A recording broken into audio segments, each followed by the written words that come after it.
আসসালামু আলাইকুম প্রিয় শিক্ষার্থী। আজকের এই পর্বে আমরা অষ্টম অধ্যায়ের পাঠ্য বই নমুনা প্রশ্ন উত্তরের সৃজনশীল প্রশ্ন উত্তর ১ নিয়ে আলোচনা করব। তো আমাদের দেখো প্রথমে উদ্দীপকটা একটু পড়ি। আচ্ছা, ১ নম্বর উদ্দীপকে বলতেছে যে রাতুলদের স্থানীয় প্রতিষ্ঠানে আগামী মেয়াদের জন্য সভাপতি বাছাই করা হবে। কি বলতেছে? যে প্রতিষ্ঠানে আগামী মেয়াদের জন্য সভাপতি বাছাই করা হবে।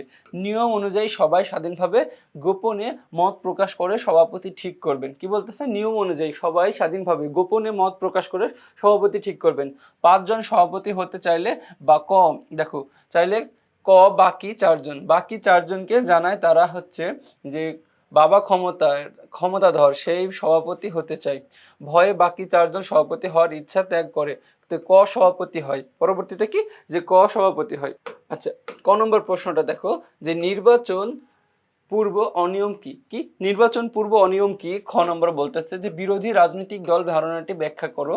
গ নম্বর হচ্ছে কি উদ্দীপকের পরিস্থিতি নিয়ন্ত্রণে যে প্রতিষ্ঠানের ভূমিকা প্রধান সেই প্রতিষ্ঠানের কার্যাবলী আলোচনা করো। কি বলতেছে?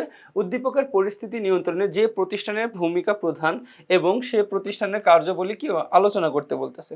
এবং ঘ নম্বর বলতেছে যে উক্ত প্রতিষ্ঠানটি শক্তিশালী হলে গণতন্ত্র শক্তিশালী হয়। বিশ্লেষণ করো। কি বলতেছে? যে উক্ত প্রতিষ্ঠানটি যদি শক্তিশালী হয় গণতন্ত্র শক্তিশালী হবে। এখন আমরা ক নম্বর প্রশ্ন উত্তরটা দেখি। ক নম্বর বলতেছে যে নির্বাচন পূর্ব অনিয়ম কি? বলতেছে নির্বাচন অনুষ্ঠানের পূর্বে কি নির্বাচন অনুষ্ঠানের পূর্বে নির্বাচনী আচরণবিধি লঙ্ঘন করে কোনো প্রার্থী বা দল কর্তৃক প্রভাব বিস্তার, ভয় ভীতি প্রদর্শন বা নিয়ম বহির্ভূত কোনো কাজ করাকে দেখো নির্বাচন পূর্ব অনিয়ম বলে। তো কি নির্বাচনের আগে কি নির্বাচনের আগে হচ্ছে নির্বাচনের যে আচরণবিধি আছে সেই আচরণবিধি যদি লঙ্ঘন করে কোনো প্রার্থীকে ভয়ভীতি বা হচ্ছে কি কোনো কিছু প্রদর্শন করে তাহলে সেটাকে আমরা বলতেছি কি নির্বাচন পূর্ব অনিয়ম। এরপর খ নম্বর হচ্ছে কি রাজনৈতিক মানে বিরোধী দল নিয়ে ব্যাখ্যা করতে বলতেছে। বিরোধী দল বলতে কি? দেখো গণতান্ত্রিক ব্যবস্থায় নির্বাচনে যে দল বা দলসমূহ সংখ্যাগরিষ্ঠতা অর্জন করতে পারে না বা এবং সরকার গঠন করে না তাদের হচ্ছে কি বিরোধী দল বা রাজনৈতিক দল, তাদেরকে বিরোধী রাজনৈতিক দল বলা হয়। ঠিক আছে, এখন দেখো যে বিরোধী দলের প্রধান কাজ হলো সরকারের গঠনমূলক সমালোচনা করা এবং সরকারের কোনো স্বৈরাচারী বা জনস্বার্থ বিরোধী সিদ্ধান্ত রুখে দেওয়া। কি সরকারের যে অনেক সময় কি স্বৈরাচারী হয় এবং জনস্বার্থ বিরোধী কাজ করে, তো এই সিদ্ধান্তগুলো কি রুখে দেওয়া কাজ করে হচ্ছে কি বিরোধী দল। তারা বিকল্প সরকার হিসেবে কাজ করে এবং জনগণের দাবি দেওয়া আইনসভায় তুলে ধরে গণতন্ত্রের ভারসাম্য রক্ষা করে। বাংলাদেশ জাতীয় সংসদে বিরোধী দল সংসদীয় গণতন্ত্রকে সচল রাখতে গুরুত্বপূর্ণ ভূমিকা পালন করে থাকে। আচ্ছা, এরপর গ নম্বর প্রশ্ন উত্তরটা দেখি আমরা। গ নম্বর বলতেছে যে উদ্দীপকের পরিস্থিতি নিয়ন্ত্রণে যে প্রতিষ্ঠানের ভূমিকা প্রধান কি পরিস্থিতি নিয়ন্ত্রণে যে প্রতিষ্ঠানের ভূমিকা প্রধান সেটি হলো নির্বাচন কমিশন। কি নির্বাচন কমিশন? নিচে নির্বাচন কমিশনের কার্যাবলী আলোচনা করা হলো। নির্বাচন কমিশনের কার্যাবলী চাইতেছে কি কি? দেখো প্রথমে বলতেছে ভোটার তালিকা প্রস্তুত। আচ্ছা, উদ্দীপকের পরিস্থিতি নিয়ন্ত্রণে যে প্রতিষ্ঠানের ভূমিকা প্রধান সেটি হলো কি নির্বাচন। ১ নম্বর বলতেছে ভোটার তালিকা প্রস্তুত।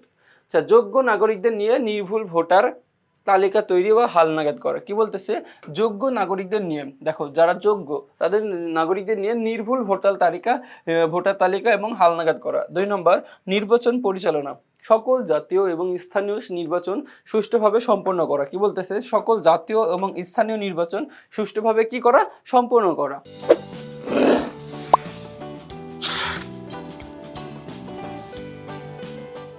আচ্ছা, এরপরে ৩ নম্বর বলতেছে যে আচরণবিধি প্রণয়ন। কি আচরণবিধি প্রণয়ন?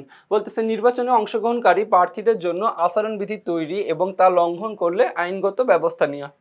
আচ্ছা, কি বলতেছে যে নির্বাচনে অংশগ্রহণকারী প্রার্থীদের জন্য আচরণবিধি তৈরি এবং তা লঙ্ঘন করলে আইনগত ব্যবস্থা নেওয়া।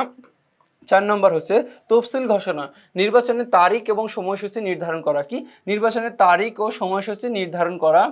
৫ নম্বর প্রার্থিতা যাচাই ও বাছাই। কি প্রার্থিতা যাচাই ও বাছাই বলতেছে দেখো মনোনয়নপত্রের বৈধতা পরীক্ষা করা এবং চূড়ান্ত প্রার্থী তালিকা প্রকাশ করা। এরপর ৬ নম্বর হচ্ছে কি পরিবেশ রক্ষা, উদ্দীপকের মতো ভয়ভীতি বা বল প্রয়োগের ঘটনা ঘটলে তা প্রতিরোধ করে ভোটার ও প্রার্থীদের নিরাপত্তা নিশ্চিত করা। কি নিরাপত্তা নিশ্চিত করতে হবে। আচ্ছা, এরপরে দেখো যে উদ্দীপকের ভয়ভীতি প্রদর্শন করে অন্যদের নির্বাচন থেকে সরিয়ে দিয়েছে। কি নির্বাচন থেকে সরিয়ে দিয়েছে যা নির্বাচনী অপরাধ। এমন ক্ষেত্রে বাংলাদেশের নির্বাচন কমিশন এর দায়িত্ব হলো স্বচ্ছতা নিশ্চিত করা এবং দোষীদের শাস্তির আওতায় কি আনা। তো এটা হচ্ছে কি নির্বাচন কমিশনের কি কার্যাবলী ও কার্যাবলীগুলো। এরপর ঘ নম্বর কোশ্চেনটা আমরা একটু দেখি।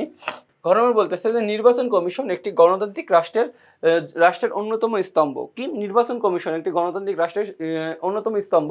এই প্রতিষ্ঠানটি যদি স্বাধীন ও শক্তিশালী হয় তবেই গণতন্ত্রের প্রকৃত উদ্দেশ্য সফল হবে।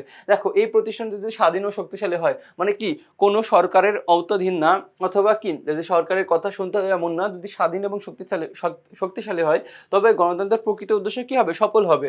নিম্নোক্ত কারণে এটি পরোক্ষ গণতন্ত্র শক্তিশালীকরণে সহায়ক। 1 নম্বর বলতেছে কি জনগণের মতামতের প্রতিফলন।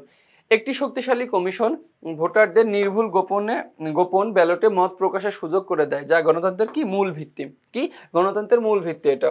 আচ্ছা এরপর বলতেছে ভয়ভীতিহীন পরিবেশ। কি ভয়ভীতিহীন পরিবেশ। উদ্দীপকে দেখা গেছে ক তার ক্ষমতার দাপট দেখে অন্যদের নির্বাচন থেকে সরিয়ে দিয়েছে। নির্বাচন কমিশন শক্তিশালী হলে কেউ এভাবে কি প্রভাব বিস্তার করতে পারতো না। দেখো নির্বাচন কমিশন যদি শক্তিশালী হতো তাহলে কেউ এভাবে প্রভাব বিস্তার করতে পারতো না।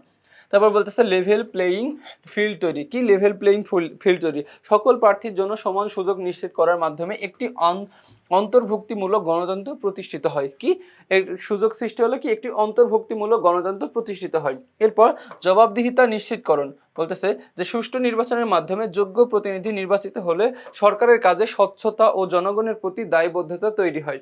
কি যে সরকারের স্বচ্ছতা এবং জনগণের প্রতি দায়বদ্ধতা কি তৈরি হয়। এরপরে বলতেছে দেখো রাজনৈতিক স্থিতিশীলতা। নির্বাচন যদি প্রশ্নাতীত হয় বা গ্রহণযোগ্য হয়, অর্থাৎ কি গ্রহণযোগ্য হয় তবে রাজনৈতিক সংঘাত কমে এবং দেশে গণতান্ত্রিক ধারাবাহিকতা কি বজায় থাকে। পরিশেষে বলা যায় কি যে নির্বাচন কমিশন যদি নিরপেক্ষভাবে আইন প্রয়োগ করতে পারে তবে উদ্দীপকের মতো অনিয়ম রোধ করা সম্ভব। তাই গণতন্ত্রকে প্রাতিষ্ঠানিক রূপ দিতে একটি শক্তিশালী ও কার্যকর নির্বাচনের কোনো কি বিকল্প নেই। তো দেখো এই যে নির্বাচন কমিশন যদি এই কাজগুলো করে তাহলে কি কোনো ধরনের কি নির্বাচন কমিশনের কি কোনো বিকল্প থাকবে না। তো দেখো এর মাধ্যমে আমরা কি যে এই প্রশ্ন উত্তরটা শেষ করলাম। তো পরবর্তীতে তোমাদের সাথে আবার দেখা হবে। আসসালামু আলাইকুম।